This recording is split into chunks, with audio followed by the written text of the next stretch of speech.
నమస్తే. Welcome to BRK. నేను మానస. ఈరోజు మనతో పాటు ఉన్నారు దివ్య విశ్వశక్తి పరివార్ ప్రచారకులు శ్రీ శ్రీ ఓం స్వరూప్జీ గురుగారు ఉన్నారు. గురుగారితో మాట్లాడదాం. నమస్కారం గురుగారు. శుభాశీషులు దివ్య స్వరూపులందరికీ. గురుగారు, మనకు ఏకాగ్రత అనేది ఎలా కుదురుతుంది? దీనికి సాధన మార్గమే ఏమై ఉండొచ్చు? ఏకాగ్రత ప్రతి మనిషికి అవసరము. ఏకం బహుష్యామి, ఏకం అనేకం అంటే ఒకటే వస్తువులో అన్నీ ఉంటాయి.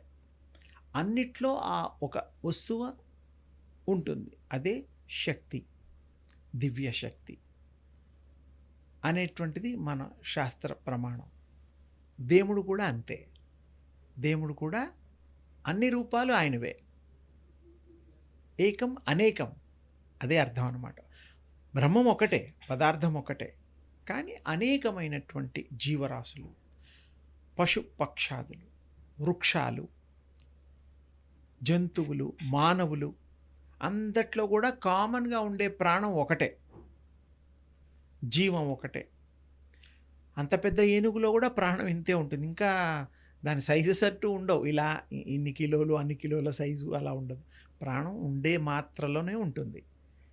అంటే జీవము ప్రాణం అంటాం కదా, అలాగే మానవుల్లో కూడా సహజంగా ఈ యొక్క ప్రాణం ఆవిర్భావం అంతా ఒకటే. ఏకాగ్రత ఆ యొక్క ఆత్మ యొక్క నిర్ణయము.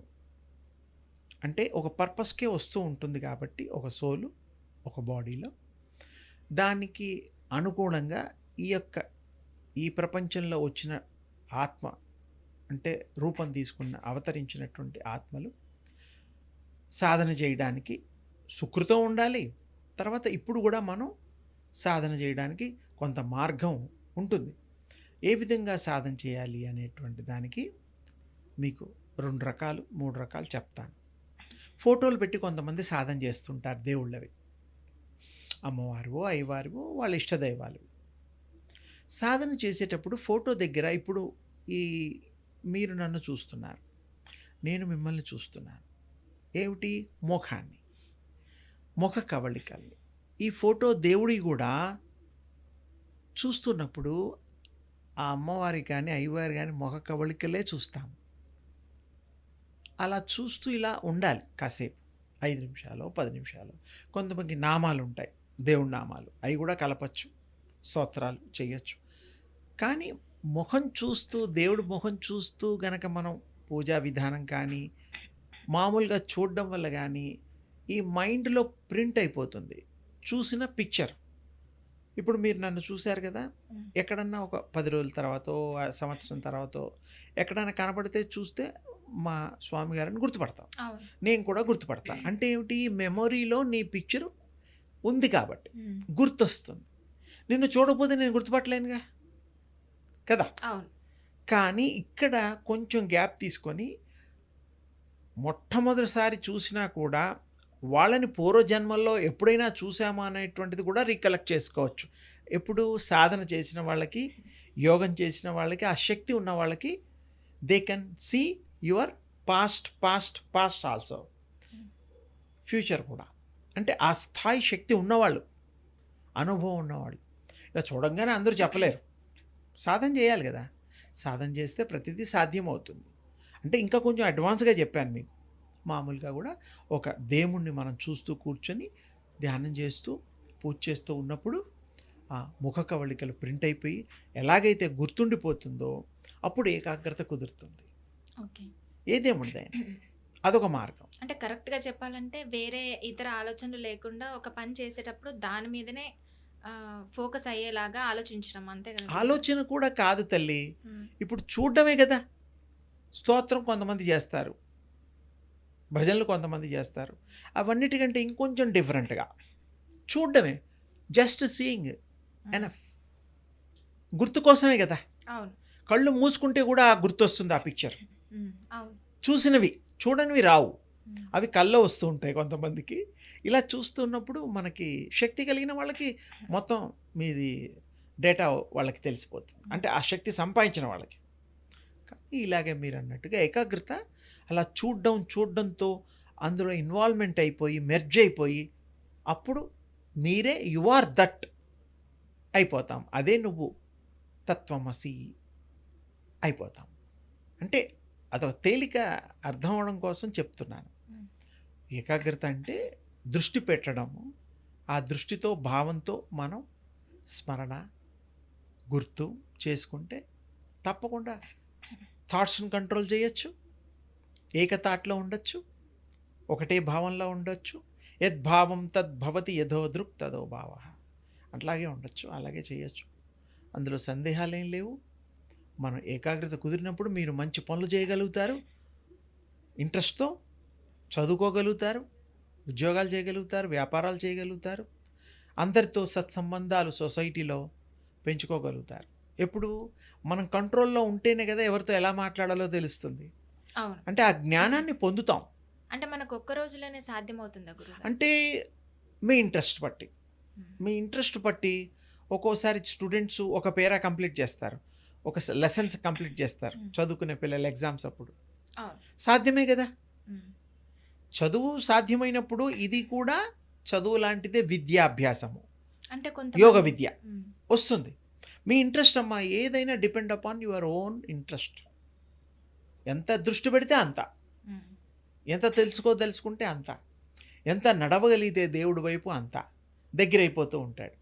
తప్పకుండా మీకు ఏకాగ్రత కుదిరి తీరుతుంది, దైవశక్తి వస్తుంది, ఇతరుల్ని రీడ్ చేసే శక్తి కూడా వస్తుంది. కొంతమంది మొహం చూస్తే ఫేస్ చూసేసి కొన్ని చెప్తూ ఉంటారు. అవునా?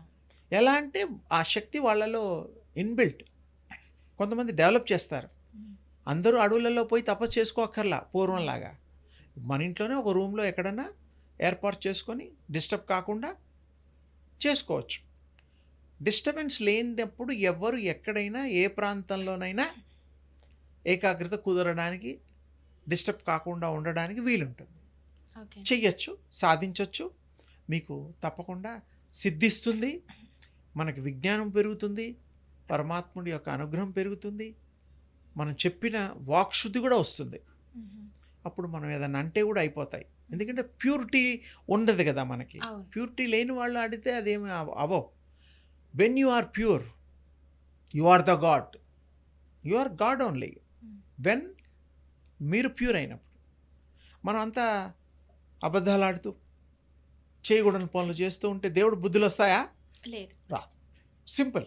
అందుకని మనం మంచి వైపు నడుద్దాం, మంచిని పెంచుదాం, ఈ సమాజంలో మంచిని పంచుదాం, అందరితో ప్రేమ సఖ్యతగా ఉందాం, మన భవిష్యత్తుని తీర్చిదిద్దుకుందాం, ఇతరులకు కూడా బంగారు బాట ఆ మంచి వైపు వేయిద్దాం. అందరూ బాగుండాలి, సమాజం బాగుండాలి, మనం బాగుండాలి, ప్రపంచం బాగుండాలి. సర్వే జన సుఖినో భవంతు. అందరి మంచి కోరేవాడికి ముందు మంచివాడికి జరుగుతుంది. ఇందులో భగవంతుడు కృప కూడా కలుగుతుంది, సందేహం ఏమీ లేదు. ఏకాగ్రత కుదిరిన తర్వాత ఎన్నో వండర్స్ జరుగుతాయి. మైండ్ కూడా ప్రశాంతంగా ఉంటుంది, జబ్బులు ఉండవు, మంచి హెల్త్ ఉంటుంది. ఒకటే థాట్స్ అనే బ్యాగ్లో రోజు ఒక్కొక్క థాట్ తీస్తే ధ్యానం చేయడానికి కూర్చోగానే అన్ని థాట్స్ వస్తుంటాయి అందరికీ. అందులో ఒక్కొక్కటి ప్రాక్టీస్ చేస్తూ ఉంటే థాట్స్ బ్యాగ్ ఖాళీ అయిపోతుంది, ఇంకా థాట్స్ ఉండవు. అప్పుడు ఒక థాట్ మీదే ఉంటాడు. మొదట్లో 100 రావచ్చు, 200 రావచ్చు థాట్స్. అలవాట్లేని పని కదా. కొంచెం ప్రాక్టీస్ అవ్వడానికి థాట్స్ వస్తున్నా కూడా చుట్టాలాగా వచ్చిపోతాయి. అవి ఎప్పుడు రావు. థాట్స్ ఖాళీ అయిపోయిన తర్వాత థాట్స్ ఉండనే ఉండవు. మీరు ఏదనుకుంటే అదే ఉంటుంది. అంటే ఏకాగ్రత వల్ల అప్పుడు కుదురుతుంది. డిప్రెషన్ ఇవన్నీ డిప్రెషనే ఉండదు మీకు. When you are clever, you are think చేసే క్యాపబిలిటీ మీకు వచ్చేస్తుంది, స్తోమత వస్తుంది, స్థైర్యం వస్తుంది, భగవంతుడి అనుగ్రహం వస్తుంది, మీకు శక్తి పెరుగుతుంది, మీ ఆరా పెరుగుతుంది, మీరు బలవంతులు అవుతారు. మరి అప్పుడు మీకు అన్ని మంచిగా జరుగుతాయి. ఏకాగ్రత ఒక్కటి ప్రయత్నం చేయండి, దివ్య తేజస్సును పొందుతారు. దీనికి సూర్యోపాసన చాలా ఉపయోగపడుతుంది. గతంలో కూడా చెప్పాను. మరి మీకు కూడా ఇంకో మారు గుర్తు కోసం ఉదయించే సూర్యుని ఏకాగ్రత చేయడం వల్ల ఆ యొక్క దివ్య తేజస్సు బింబాలు కళ్ళల్లో మిగిలిపోతే ఒక 1.5 అవర్స్ ఉంటాయి. ఎవరికైనా చేస్తే చూడొచ్చు, ప్రాక్టీస్ చేసిన వాళ్ళకి తెలుస్తుంది. అది ప్రాక్టీస్ ఎక్కువగా చేస్తే బాడీలో యూనివర్సల్ ఎనర్జీ వస్తూ ఉంటుంది. ఇప్పుడు మనం చేసినా చేయకపోయినా రోజు మన బాడీలోంచి ఎంటర్ అయ్యి బాడీలోంచి బయటికి వెళ్ళిపోతూనే ఉంటాయి కిరణాలు, కానీ కనబడవు. హ్మ్. యోగం చేసిన వాడికి కిరణాలు ప్రపంచం అంతా దివ్య తేజస్సు కనబడుతుంది. ఆ యోగంలో ఆ అనుభవం వస్తుంది. కళ్ళతో చూడగలుగుతారు. హ్మ్. ఇప్పుడు మనం ఈ లైట్లని, మనుషుల్ని ఎలా చూస్తున్నామో, కొన్ని ప్రదేశాలను ఎలా చూస్తున్నామో, ఆ విధంగా ఈ యొక్క దైవ కృప కలిగిన తర్వాత, దివ్య తేజస్సు పొందాక మీకు ఆ ప్రాక్టీసెస్ బాగా సక్సెస్‌ఫుల్‌గా మీరు చేసిన నాడు చేయగలుగుతారు తప్పకుండా. ఇంట్రెస్ట్ పెడితే తప్పకుండా మీకు ఇవన్నీ జయం మీ చేతిలో అరచేతిలో ఉంటుంది. తప్పకుండా అందరూ ప్రాక్టీస్ చేసేసుకొని తేలికగా తక్కువ టైంలో కూడా ఎక్కువ ఇంట్రెస్ట్ పెడితే తప్పకుండా వస్తుంది. ఓకే గురుగారు. చెయ్యొచ్చు. అందరికీ బాగుండాలని, అందరికి దివ్యంగా ఆ శక్తి సంపాదించుకోవాలని నా యొక్క దివ్య ఆశీస్సులు. ఓకే గురుగారు. ఏకాగ్రత ఎలా సాధించాలో దాని గురించి చాలా చక్కటి వివరణ అందించారు. ధన్యవాదాలు. అమ్మ శుభం తల్లి.